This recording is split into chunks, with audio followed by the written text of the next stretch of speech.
Hi, I'm Kurt from Armour, and welcome to Workshop Wednesday. While Bo preps the Stug 3 for painting, we thought we'd check in on the progress of the Wesp. When we last left off, we sent the hull and some of the running gear away to get sandblasted and primed. We had a lot of requests to show the sandblasting process, so I travelled up to John Hendel's Sandblasting and followed Raphael as he finished the hull off. Oh, Daryl, it's okay. It'll be back soon.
While all that was happening, I kept up with Daryl as he tried to find what sort of bearings we're going to need for our wheels. It was a bit tricky since they're kind of unique. We've come to where we get our bearings from. We're going to go see a character in here called Scooter, who I've known for a few years. We're going to find out about these bearings, the reason why they're split, and see if we can order in equivalent or the similar ones. Yeah, or if we have to get the same. Yeah, these are from the road wheels, yep. So that one, when it came out, you can see one of the pins is already falling out, so on the side there. Yeah, okay. These are out of our Panzer II Wespe that we're doing, Scoot. That one's split. Yeah. We're wondering if there's a reason, because it has a field gun in the back of it.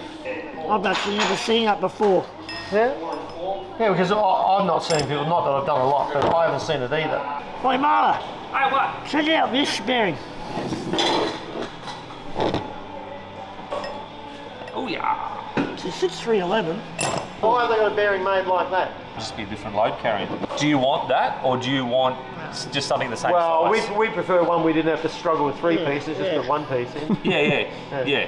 Can't really see it that good, but it is a split in a race. So yeah, that's Curious. Curious.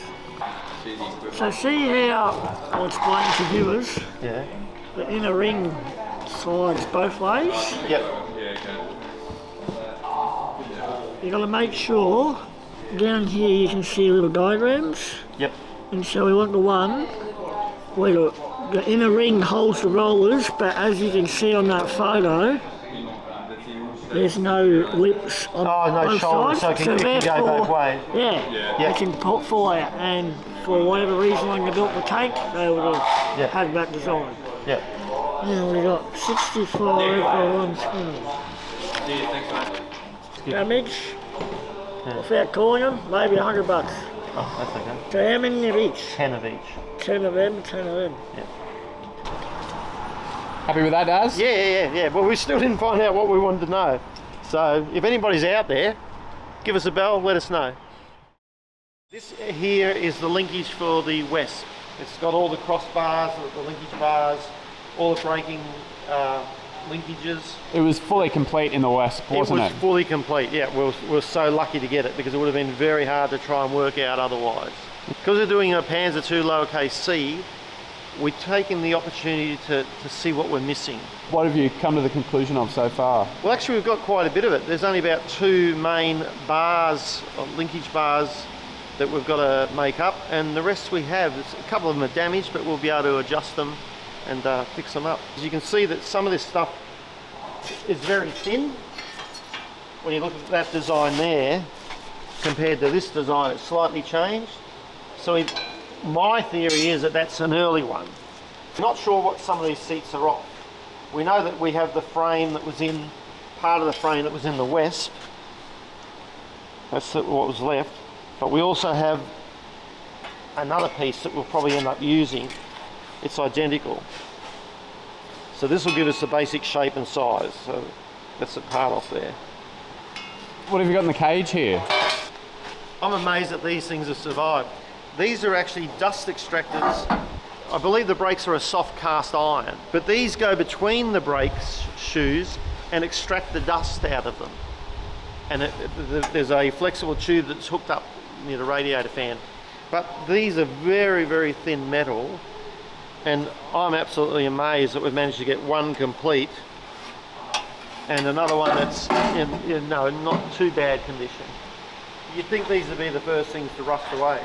I mean, well, this is part of one, isn't it? That's part of one, yeah. It gives you an idea how flimsy they are. So yeah, extremely. you see some of this heavy steel that's got like quarter-inch pitting in it, and you think that has survived a lot, and yet this one that's probably less than a 1/16 of an inch, has survived. So just luck of the draw where it was put. Sure is. Any other goodies in here? Oh, you've got that bar. We got the bar. Actually, the one we showed you, I think, was the incorrect one. So, sorry, fellas. Whoops. And one good thing that we found is the hatch that goes in behind the motor. It's the accent hatch. And the belly plate that we knew we had. This is an interesting bit. That goes on the rear idler, adjusting idler. Oh, yeah, I remember that bit, yeah. Yeah, spare one of them. So just stuff I grabbed so we can put it in one cage so we know where it is. The Panzer II kind of zone. Yeah. Nice one. Just stuff that we can identify now and know what's what. That's the slide across air vent that goes into the crew compartment in the back. And then this other bit, I've identified it. We just go over here. It's an adjustable vent. We've only got one of them, but with that one we'll be able to recreate the other two. So this will go in here like this, he says, and then it pivots. See that arm there is attached to this arm here, so the driver from behind can open up a vent into the engine compartment and let more air in. We'll have to recreate another two of these, and they just sit here. You can see where they overlap. Sit on that little lip there. The next one will sit across the top of that, and they'll all fold together. How good's that? Yeah, nicely spotted, Daz. Yeah, so very glad to get that. Makes life easy. I'm sure we'll come across a lot of other goodies and show them getting fixed up as we go. Yeah, hopefully. Later that week, we got the hull and running gear back, all primed in red oxide.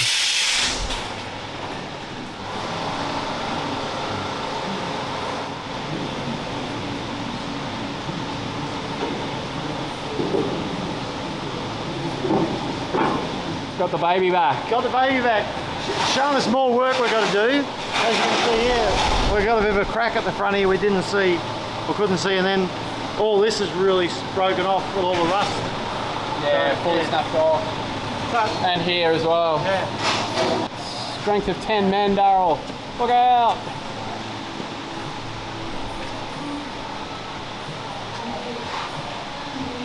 What we're going to do right now is reveal our baggage style number. So what's that? Hope I've said it right. That's the production number that this tank was made with. Basically gives the identity to this vehicle. So it's like a chassis number or a VIN number? VIN number, chassis number. We'll try and reveal it, get some of the paint off and show where it is. I can make out a bit of a number here, but I'm just going to put like a rectangle around it, and that's where I'm going to wire wheel. We can make out a couple of numbers, but we want to try and reveal as much as we can.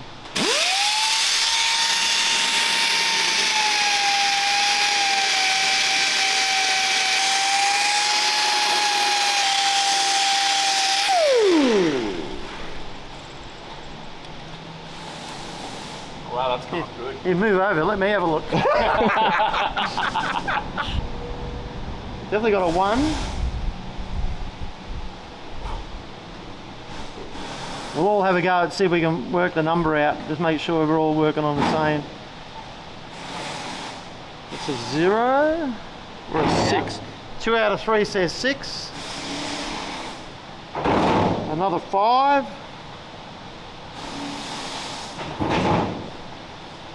Ooh, now it's getting difficult.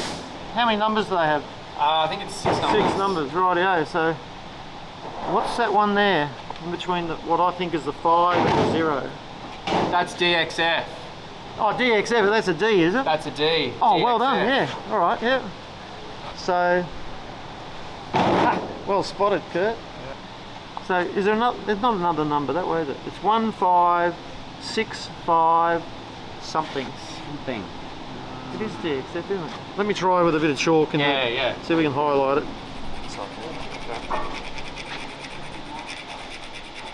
See how we go.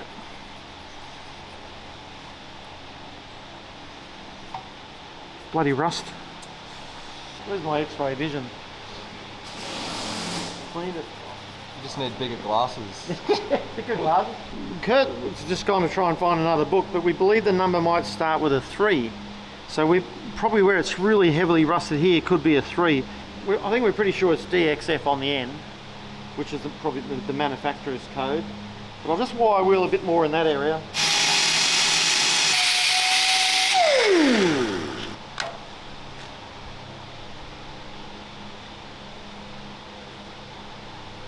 Possibly our last one is missing. So I think what we've got a number at the front which we think could be a 3, and the number at the back that we don't know. And hopefully someone out there in one of our followers might have access to the records and can look it up for us. Unfortunately, it turns out that this wasn't actually the chassis number at all, but a part number.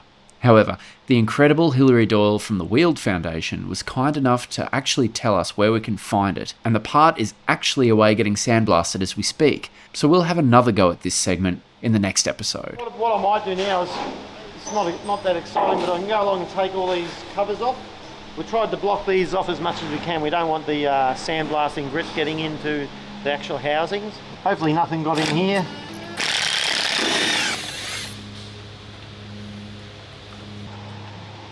Oh, I've got to get the bit.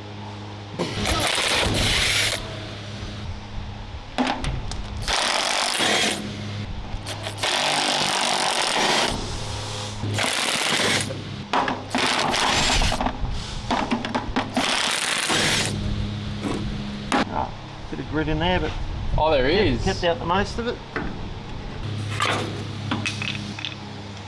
That's our the felt seal on it.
I just need a bit of a clean up and all should be good.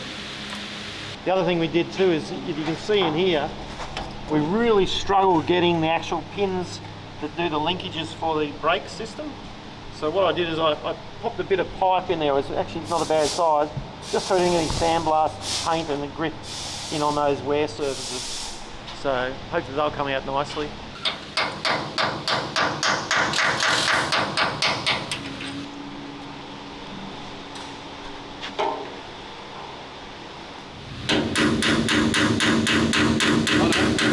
Yeah, look, I'll bend over the edge there. So what I might have to do is just put some vice grips on it and try and rotate them, slide them out.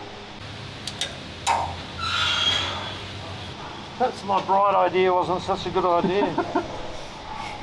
It happens. It happens to the best of us, Daryl. That's it. Oh well. At least I know they're going to be sealed tight in there. There won't have been paint or anything in there.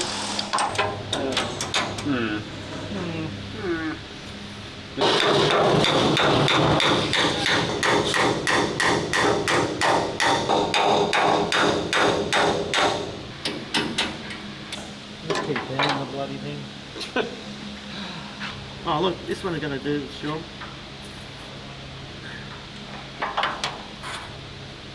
See Kurt pull it out. Oh, make me look bad, Kurt. Oh, vice grip off his hands.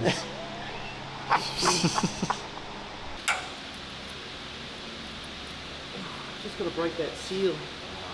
Just got to grab it, Daryl.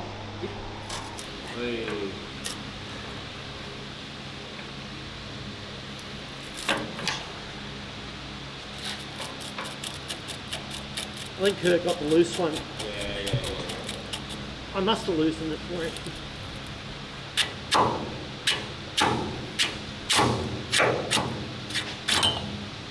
There we go. So we've kept those surfaces there protected. So they're there for the brake calipers, hey? Yeah, the brake calipers go there, but they've got these weird locking pins, and believe me, they weren't easy to get out. There was a bit of a struggle, but they must be so finely fitted that we didn't want to get paint and anything in there and have to worry about it.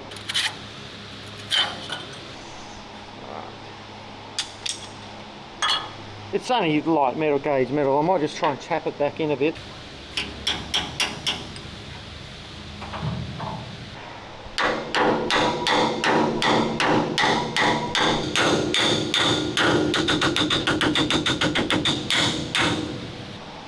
I'll get reported for tool abuse.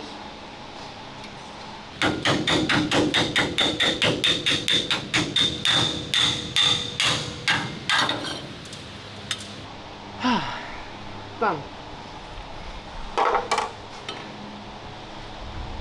Nice. Well, no, because they're going out. Struggle otherwise. Meanwhile, Jesse's been busy with the parts from the hull sides. So these are the return rollers for our Wespe. So I've already started to pull all of them apart now, and you can kind of see all the bits on the table, Okay. ones that I've assembled. So now that I've pulled them all apart, got all the old bearings out, we're going to reassemble and put new bearings in. So I've just gone through and started cleaning everything up with a wire wheel. Are these all original parts? All original parts. This is all original. This is everything that I've saved so far. There's Man, it's in good nick. Oh, really good nick. Once they clean up with a wire wheel, everything just, yeah, they're like pristine condition. So what are all the different parts then? So these are your packing blocks. They go on the back of the return roller. So you'll have different sizes to pack off to the hull. So there might be, 1 mil, 2 mil, half a mil. So they're the shims. Then these are the back seals. So these actually go on and locate there. So they sit on that shoulder there, and it just allows nothing to go from the back of the actual return roller. We've never done one like this before. So when I was pulling it apart, I didn't really understand what was going on because I was putting pressure on one side and nothing was working. Yeah, so there's like studs in it. Yeah, so they've made an inner hub, so they've cast this out of aluminium and they've made an inner hub, and then obviously, put the rubber on and everything, but they've also turned another hub which presses in. These hubs have been turned and they actually house the bearings with the spacer. So these push in and locate on these bolts here, and they're locked into place on that. And on the inside here, you can see that's where this seal locates. So this will go inside there and lock in. Pull it off. And you can see that allows it to turn and it's sealed at the same time. Wow. So we've never done anything like this before. This is different style. Usually it's just one hub and the bearings, everything's housed in this. I'm assuming that they've done this because it's like almost sacrificial. You just pull this whole piece out and this would be assembled, and they just throw it straight in. So they probably had heaps of these ready to go. Like a whole unit. And you just pull it out and then slam the next one back in with the bearings and everything all in there ready to go. Yeah, different, very different. Like I said, we've never done anything like that before in any of the other Panzer 4s or the Panzer 1. That's your outer spacer for your bearing, and that's your inner spacing. That's more of the shoulders. Then you've got on this shaft. So, one.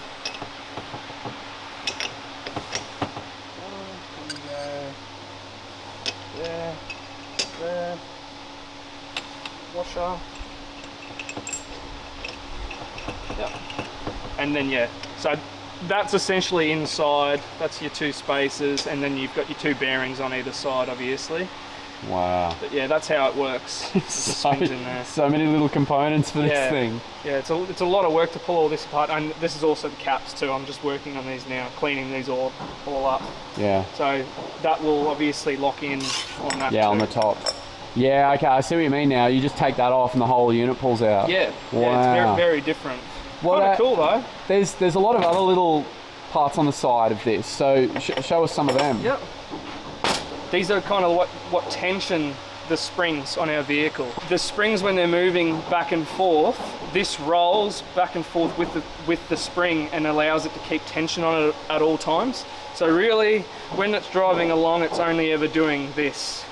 But we've still pulled them apart, put new bearings in and reassembled them. So that this was the same process as before, just pulling it apart, pulling all the shims and everything, and then putting brand new bearings in and just, cleaning it all up. There was a little bit of work, but yeah, it's a lot easier than other components that we've pulled apart. But so that's the tensioner, and then these are the bump stops. So there's only 4 bump stops on our vehicle, 2 on the front and 2 on the rear. And then you can see that they're different. So they're to stop the arm from going too far up. So they're a limiter for the front and rear arm only. So it's obviously when they're riding over, like say a big mound or a bit of an incline, it's to stop the vehicle from bottoming out. Gotcha. So there's different ones though. Like I said, you've got 2 on the bottom and 2 on the top. These are universally made, so you can flip them either way. And then these are the actual springs which push the arms back up. So I haven't started on these just yet. They look pretty good. When the arm goes up, when you're riding along, this will push it back down. Push it back down. So this is what keeps the tension actually on your arms, the springs. So these springs look like they're in pretty good condition. Again, we're going to pull them apart to a point and clean them, but they're a difficult thing to work on, to pull them apart completely. It's under a lot of tension, and we will have to make jigs up, and that starts to get a bit dangerous, So what we're going to do is we're going to hold them in the press, and we'll put load on them and just see how they go. Obviously, if they can take a bit of pressure from our 300-ton press, then when we're driving around doing a lap, it should be fine.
as the front ones, you can kind of see the different position too. So the bolts in the other one were this hole. Now they're at this in the bottom hole. Because there's two different ways you can mount the same unit. Two different positions that they're in. So this one here was mounted at the front, and they're bottom holes. And then all the other two along the hull, they're the top hole.